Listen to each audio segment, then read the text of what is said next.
ikibazo ngiye kukubaza umbabarira ugitekerezaho gatoya. Igihe ngira gitekereje numvise nyine kigoye kugisubiza. Urinde. Uri muntu bwoko ki? Se kigoye? Kiragoye. Akenshi kumenya umuntu uriwe ni iby'ingenzi ariko biragoye. Aristotle yigeze kuvuga ko kwimenya ariyo ntangiriro y'ubwenge bwose. Donc iyo wiyizi ushobora gukora ikindi kintu cyose ushaka. Ushobora kumenya ibindi bintu byose ushaka. Ariko biragoye. Nicyo nshaka tuganiraho uyu munsi. Kora subscribe tubonane nyuma yako kananga tuganira ku kwimenya. Uko wakwimenya ukamenya uriwe bigatuma utera imbere cyane mu buzima kurutaho. Ngo ikaze nk'ibisanzwe ngende Didier Joye hano tuganira ibintu byinshi bitandukanye mu buzima bifite umuntu atera imbere akagira imibereho myiza mu buzima. Nicyo ngicyo mashaka ko tuganira hano. Ibitekerezo byinshi ujye ubima muri comment, wibuke kumpa like cyangwa dislike bitewe nuko wabonye video. Uyu munsi tugiye kuganira ku kwimenya. Maze kukubwira ko iyo umuntu yiyizi ari bwo ashobora kumenya ubwenge bwose. Nese kwimenya bifite akahe gaciro ubundi? Kuki umuntu aba akwiriye kwimenya akamenya uwo ari we? Nuko akenshi iyo wimenye umenya icyo ukeneye gukora mu buzima. Ukamenya ngo niba ndi kanaka ameze gutya ari ibi ngibi nshoboye ari izi weakness zanjye, uvuga ibyo nashoboye ari ibi, ibyo nshoboye ari ibi. Buriya ni iki nakora kugira ngo ubuzima bwanjye burusheho kugenda neza? Ni iki se nahindura? Ni iki se nagerageza gushyiramo intege? Yego. Ikindi umuntu wiyizi yigirira icyizere.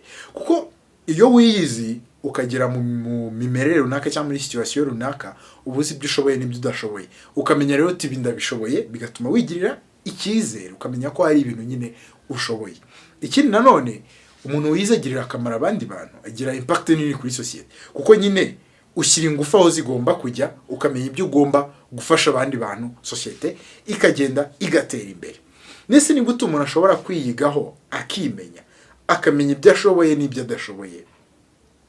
Uburyo bwa mbere ushobora kwiyigaho, ushobora gukoresha ni ugutuza nyine ukiyigaho, gukora meditation, ugatekereza, ukibaza kuva kera wamenya ubwenge, urinde, wakoze iki, ni ibihe bintu ukunda, ukagerageza kwibaza ibibazo bituma wowe ubwawe ku giti cyawe witekerezaho.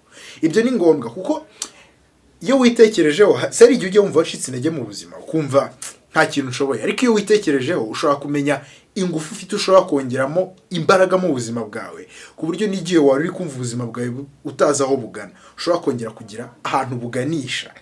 Yego, bigatuma sari nk'igihe umuntu mu buzima ashobora kuguhemukira ukaba wumva ko ari wowe munyamafuta, ariko ushobora kwitekerezaho ugasanga hari imico myiza ufite, ugasanga ahubwo abantu ntabwo bayibona bigatuma bagufata uko utari.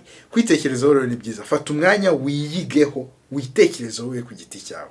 Ikindi nanone jya utandukanya umuntu wifuza kuba we n'uwuriwe. Ibyo ni ibintu bibiri bitandukanye. Hari umuntu wifuza kuba we wenda utazigera unabawe kuko nyine ari ibyo wifuza n'uwuriwe. Hari kamere yawe, hari ibyo warazwe n'ababyeyi uko wavutse, ariko hari n'uwo wifuza kuba we. Jya umenya rero ngo uyu n'uyu ndiwe n'uyu nguyu nshaka kuba we. Iyo umenya uwo uriwe nibwo ushobora kugerageza guhinduka ushaka kuba we. Jya umenya rero uwo uriwe. Yego. Umenye ngo ndinde none umenya ngo ndashaka kuba nde. Ubitandukanye nibyo bizatuma ugera ku ushaka kuba we. Ikindi na kintu nanone jya ureba ngo nshoboye ibi simbishoboye. Wibande cyane ku cyo ushoboye. Numara kubona icyo ushoboye bari cyo wibandaho. Ibyo udashoboye ugerageze kureba uburyo ushobora noneho kugira urwana nabyo. Sibyo? Nicyo ngicyo sinzi niba cyumvikana ariko kirumvikana. Donc shyira ingufu mu byo ushoboye, ibyo udashoboye ushaka abandi babigufasha cyangwa ujye wiga uko ugomba guhangana nabyo. Ikindi nanone jya umenya ibyo ukunda. Burya mu buzima kumenya ibyo umuntu akunda ni ngombwa. Hari igihe wabonye ko umuntu nigeze gukora video iyi video ndi kuvuga ikintu abantu benshi bicuza iyo bagiye gupfa. Umuntu ashobora kutigera amenya ibintu akunda mu buzima ngo abikurikirane. Bigenda gute? Nyuma aricuza akavanga ariko iyo mba narakoze ibi n'ibi. Ukabona wowe yatekereza ko abaye ubuzima bwiza ariko we aricuza.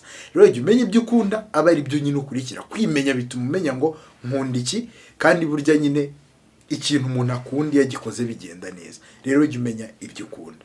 Nanone kandi kugira ngo wimenye neza umenye uwo uriwe bityo ushobore kubaho neza kurutaho, jya ubaza abandi bantu uko bakubona. ubabaze wumve ubihuze n'ibyo wowe usanzwe uzi nibwo uzabimenya ngo ndinde nshoboye iki nshobora gukora none ibintu bikagenda gutya. Ikintu noneho ikindi jya wiga ku mishyikirano ufitanye n'abandi uyigeho uvuge ngo kanaka turi kumwe bigenda gutya na gutya na gutya na gutya uyu nguyu bigenda gutya bizatuma none umenya uriwe neza umenye ngo mbana n'abandi gutya nshobora guhindura ibi ngibi. Wibuke ibintu bitatu twabonye byiza byo kwimenya. Nuvanga iyo wimenye umenya icyo ukeneye gukora mu buzima. Yego ushobora gusanga impamvu mu buzima ubona nyine utajya utera imbere ari uko utazi ngo ndinde urinde wowe ku giti cyawe cyangwa se ugasanga ntiwigirira icyizere. Ariko iyo wimenye umenya aho ugomba gushyira ingufu ukamenya intego uri bwishyirireho izo uzageraho n'izo utazageraho ukurikije uko nyine wiyizi. Ibyo bintu rero byose tuvuze jya ugerageza ubikore kugira ngo umenye uriwe umenye naho ugana. Ibuka iyo utazi uriwe ntushobora kugira aho ugana. Banza umenye uriwe kandi izo nizo ntambwe zo kwimenya tuganiriye. Ushobora nawe kubuza ibindi bintu byandike muri comment. Wibuke gukanda kuri iyi video cyangwa se gukora hano subscribe cyangwa gukanda ku yindi video yanjye hano hafi. Noneho sasa tubonane muri video ikurikira.